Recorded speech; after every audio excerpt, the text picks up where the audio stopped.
Hello, third grade. Today we're going to look at chapter 10 of Poppy. The vocabulary page you're going to work on is a page that has courageous versus cowardly. So you're going to think of 3 words that go with courageous and 3 words for cowardly. Chapter 10, Dimwood Forest. Poppy searched desperately for a place to hide. Glitter Creek ran behind. Before her stood Dimwood Forest. There was little choice. She plunged among the shadowy tree trunks and began running wildly.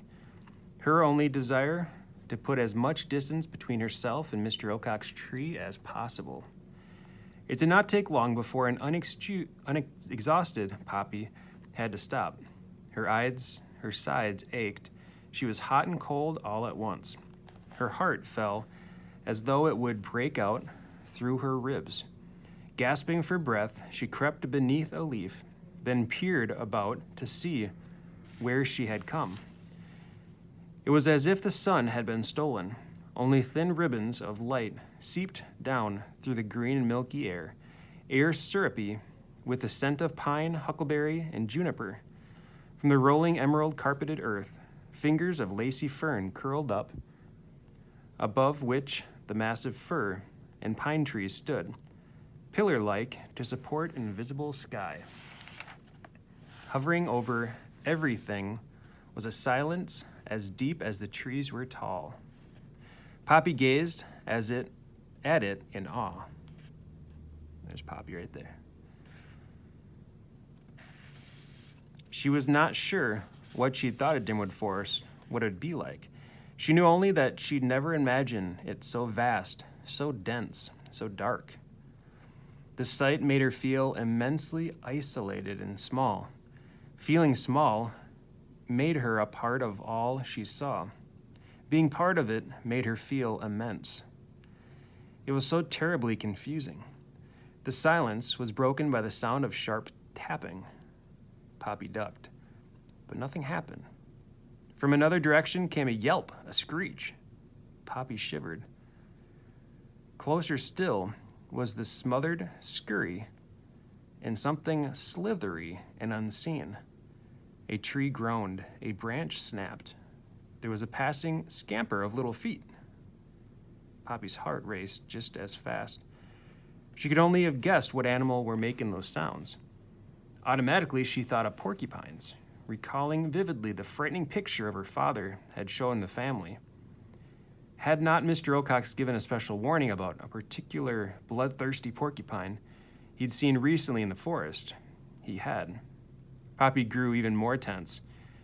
She had to find a place to regain her composure. Anxiously, she gazed about for a safe place to rest. What she found was a massive boulder. Its top half matted with dark moss, its lower part embedded in earth. Beneath it was hollow.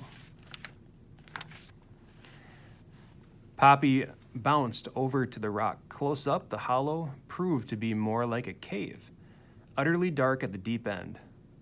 What was there? She edged forward, sniffing the air. She froze. A distinct animal smell alarmed all of her senses. Unable to identify what it might be, she listened intently, ears flicking this way and that, seeing and hearing nothing. She crept slowly forward until she was completely inside the cave. Was anything there? Only when she was quite certain nothing was did she begin to clean herself. Mr. Ocax, from a hiding place on the far side of Dimwood Forest, watched in the barn at Newhouse intently.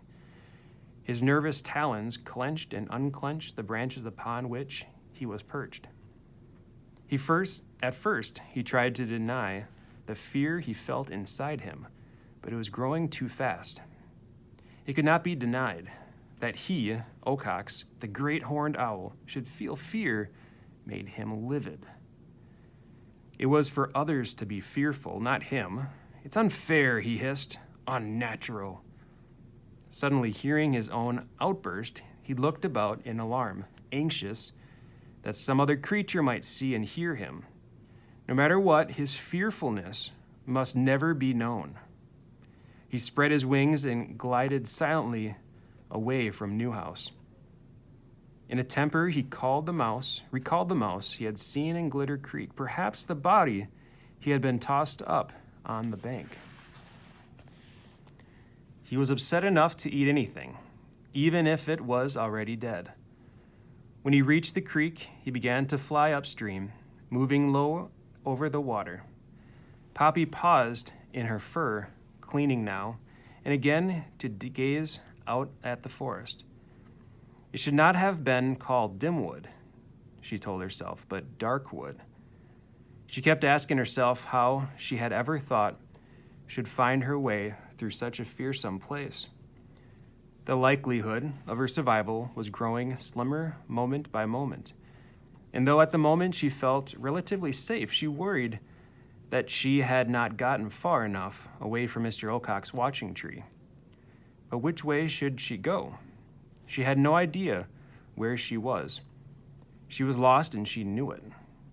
She recalled the vow she'd made on Bannock Hill never to leave home again. She considered going back. She wanted to. But then she thought about what would happen if she did return with nothing to report to Lungwort about Mr. Ocax. Life would be miserable. Poppy sighed. It was so hard to be courageous. There's that word. So hard to be a coward. Going back or forward or back seemed equally awful. So much easier to do nothing. But if she did nothing, she would surely perish or die. What was she to do? Trying to stay calm, she reminded herself that by pressing on, she had at least a chance to make a difference for her family. Now, if she knew which direction would lead her to Newhouse. Mr. Ocax concluded that the mouse he had seen in the water was gone, washed away. At least there was no evidence of his existence, dead or alive. In any case, he was still so upset by what he had seen at Newhouse that he found it hard to concentrate on searching. His head ached. All he could think about was getting some sleep. He would go home. He flew deep into Dimwood Forest, moving in a northerly direction. Poppy peered nervously out from beneath the boulder. If this is midday, I'd hate to be in the forest at night, she told herself. She considered staying and sleeping for a while, but the distinct smell of another animal made her too nervous. It certainly seemed not to be about. But what if it came back while she slept? It's too risky. If she wanted to sleep, and she did, she'd better find a different place. Checking in all directions, paying particular attention to the angle of the slanting rays of sunlight, and knowing that moss grew on the north side of the trees, Poppy made up her mind that she would make a rough determination as to which way was east, the direction from which she had come. As she recalled the lay of the land, Newhouse was to the north. She would go to the north, then, hoping for the best. Mr. Ocax came to rest in a gray, lifeless tree, a snag. That was his nest.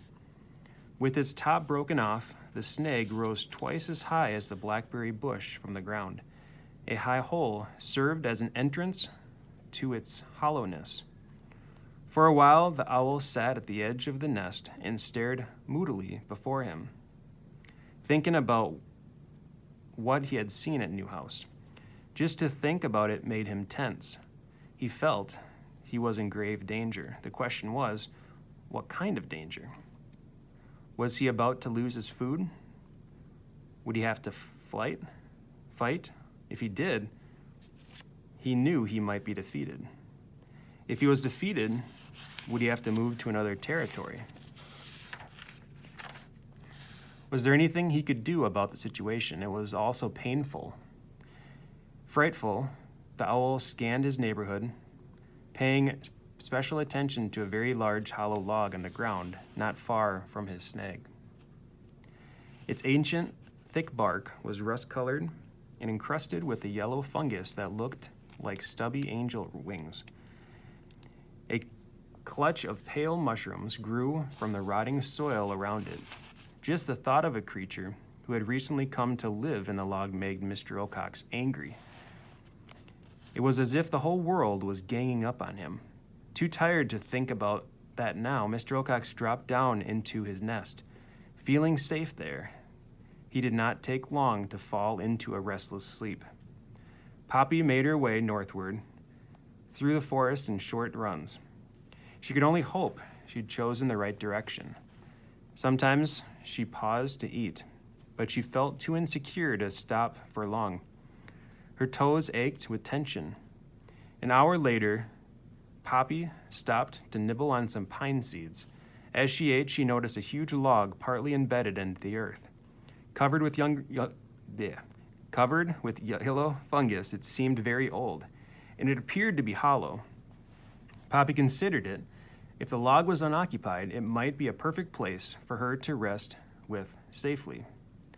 Then she noticed the remains of a large gray tree. Its top was gone, and it had a hole on its side. It might be safer than the log, but after studying it, Poppy decided the hole was too high for her to climb it. The log would be safer. Wary, she crept forward. The closer she came to the log, the stronger grew a scent unfamiliar to her. She sensed trouble. She was still sniffing when she heard the sound of a twig snapping behind her. She spun about and gasped. A red fox, long, bushy tail, swinging back and forth, was trotting in her direction, its sharp nose to the ground. Poppy understood immediately. The fox was following her scent. Turning back, Poppy took a flying leap that landed her right at the log's open end. The fox, hearing and then seeing her, barked sharply and closed in, its lips drawn back from its sharp teeth. Poppy stood trembling before the log. Every instinct in her body warned her not to enter. When she looked back, however, the fox was almost upon her. There was no time to waste. She dived into the log. The fox stuck its nose in after her, its barking booming about Poppy like a cannonade. Trying to get away, she moved deeper into the musky dark. Suddenly, she stopped.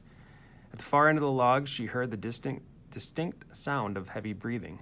It was exactly what she had feared. Another creature was already in the log. Hastily, she turned towards the log opening. She never reached it. The fox's longing red tongue and sharp white teeth barricaded the way. Poppy stared back at the log's darkness. The breathing and rattling from her were drawing her nearer. She was trapped. And there's the name of the creature that she's sharing the log with.